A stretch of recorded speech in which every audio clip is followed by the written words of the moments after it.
Il Codacons del Veneto è pronto a portare in procura un dossier sui superamenti dei livelli di PM10 nei comuni di Venezia e Padova. Queste segnalazioni sarebbero un obbligo di legge, ricorda il presidente Franco Conte. Finora non le abbiamo fatte per sfuggire al cliché che ci vede sempre pronti a rivolgerci ai tribunali. Ma i netti e oggettivi peggioramenti del 2017 a questo punto ci impongono di intervenire a tutela dei cittadini.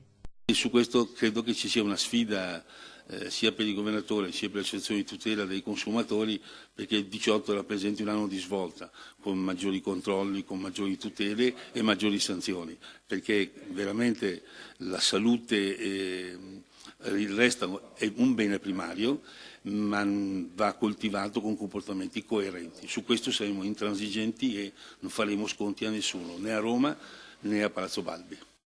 Non solo il 2017 ha segnato un'inversione di tendenza nel trend degli anni scorsi, che vedeva in calo il livello di polveri sottili, ricordano dal Codacons, ma nuovi studi scientifici hanno dimostrato che la pericolosità di queste particelle è molto maggiore di quanto si riteneva fino a un po' di tempo fa. Quindi bisogna stare molto attenti e forse essere meno comprensivi e più rigorosi.